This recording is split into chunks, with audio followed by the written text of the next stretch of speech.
As always, we begin with our disclaimer. This is meant to be a fun reading with some commentary for all ages through Scripture.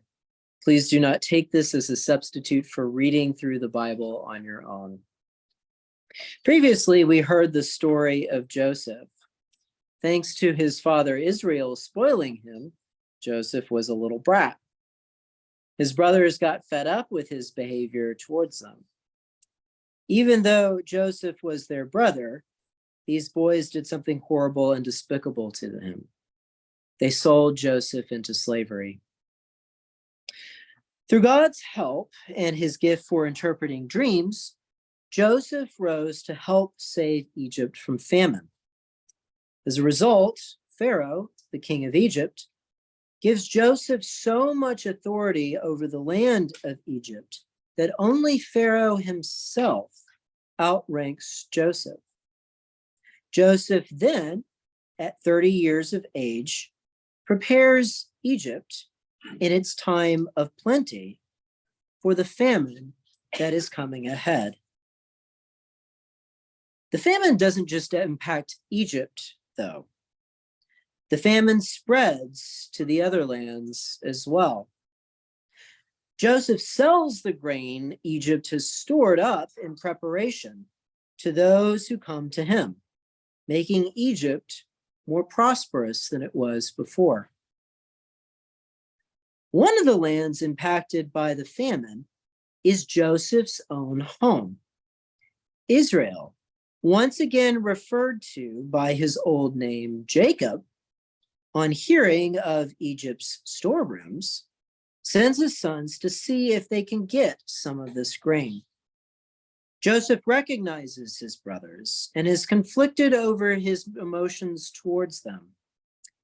He isn't sure at first what to do. Finally, Joseph forgives his brothers, telling them not to fear any longer.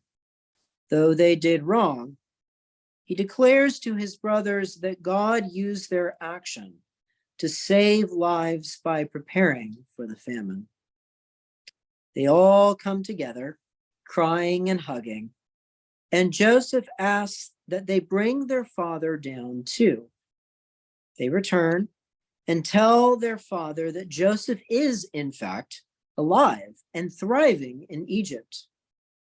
Israel returns with them. And Pharaoh, being ecstatic, provides for all of Joseph's family. Israel has aged and become an old man at this point, and not long after coming to Egypt, prepares himself to die. Before doing so, he asks something of Joseph. At this point in time, Joseph had two sons of his own, Manasseh and Ephraim. These are names to remember when we later hear of the tribes of the nation Israel. For now, Israel calls his grandsons to bestow on them a blessing. However, Israel places his right hand on the youngest, Ephraim, instead of on the oldest, Manasseh, as was custom. Joseph tries to correct him, but Israel says he knows what he is doing. This mirrors his own receiving the firstborn blessing from his father Isaac, though Israel is the younger twin. When Israel dies, his sons grow concerned. They fear Joseph will now take vengeance on them. Yet Joseph assures them once again that while they intended harm, God intended it for good. Eventually, Joseph himself dies and is given an Egyptian burial. He did much good for the Egyptians, yet time passed, and the Egyptians forgot the good Joseph had done. He did much good for the Egyptians. Yet now that time has passed, they've forgotten. The Israelites now grew in number, and that caused the new Egyptian pharaohs to fear.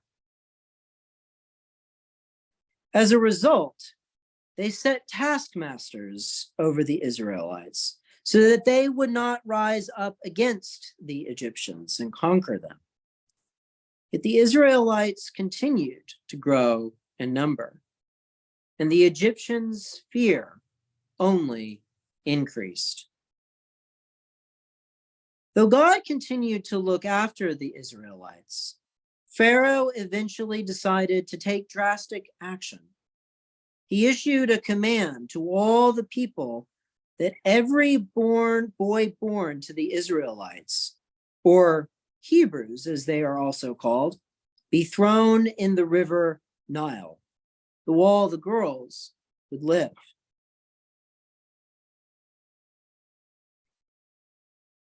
It is in this time that we turn to a Levite family, that is the descendants of Israel's son, Levi, who gave birth to a son. They hid him as long as possible so that he might live. When they could hide him no longer, his mother put the boy in a basket, placed it at the bank of the river, and let it float along. His sister was told to follow the basket to see what would happen. Lo and behold, Pharaoh's daughter was out for a swim by the river and saw the basket float by. She asked one of her servants to bring the basket to her. As she opened it up, she saw the baby crying. Though she knew this baby must be a Hebrew, she took pity on the child. At this time, she also saw the baby's sister, who offered to find a nurse for the baby. Pharaoh's daughter thought this would be a good idea, so the sister went back to her mother, who was hired by Pharaoh's daughter to help take care of the child, her own child, in fact. Thus, Pharaoh's daughter raised the child as her own, and she called him Moses, which means to draw out, for she drew him out of the water. Now, Moses, though raised Egyptian, must have had some sense of his true heritage, whether from his true mother acting as a nurse for him or by some other way, for he went out to see his people. He saw the labor they were forced into. He even saw an Egyptian mistreating one of his fellow Hebrews. Moses looked around, finding no one around. In the absence of any witnesses, Moses decides to do something he knows is wrong. He kills the Egyptian torturing the Hebrew. Then, to cover up his crime, he buries the Egyptian in the sand. However, it is incredibly difficult to hide wrong. Often the truth comes out, and such was the case with Moses. The next day, he went out to be among his people again. This time, he saw two Hebrew men fighting with each other. He came up to them, trying to stop the fight. He even asked the two men, "Why do you strike the other?" Yet one of the men says to Moses, "Who made you the boss of me? Are you going to kill me like you did to that Egyptian?" Moses realized his crime had been discovered, and he was very afraid. It turns out Moses had a lot of reason to fear. When Pharaoh heard what had happened, he sought to punish Moses for his crime. Moses, however, at this point, had fled. Moses eventually made his way to the land of Midian, a place not terribly far from Egypt. In modern times, this would be just south of Israel and Jordan, in the upper west corner of Saudi Arabia. It was here that Moses found a well. Now, as we have learned from our previous stories, wells are very important places, especially when it comes to relationships. After all, Abraham's servant arranged for Rebekah's marriage to Isaac at a well. Israel, when he was still known as Jacob, met Rachel, the love of his life, at a well too. Moses has a similar experience at the well now. This particular well was frequented by the 7 daughters of a priest of that region. This priest is at first called by the name Ruel, but shortly thereafter is known as Jethro. Why this change occurs, we do not know. The day Moses happened to be at the well also happened to be the day a group of shepherds was there. When these shepherds saw the 7 daughters, they tried to chase them away. Moses once again charges in as the hero, defending the ladies and helping water their flock. As his daughters return, Jethro is surprised at how quickly it took them to get the water.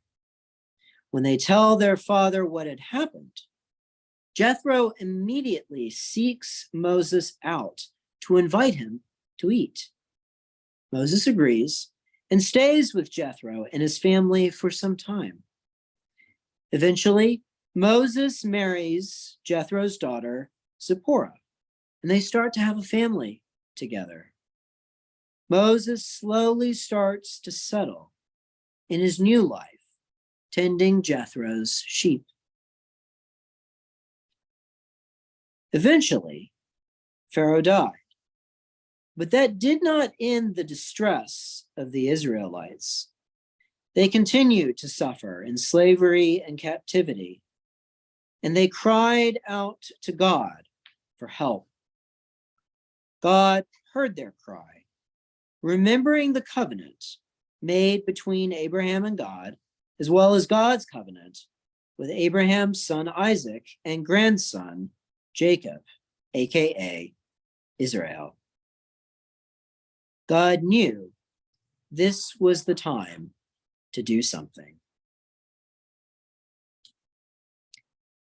It is at this point in time that Moses takes Jethro's flock near Mount Horeb, and we will learn what transpired there next time.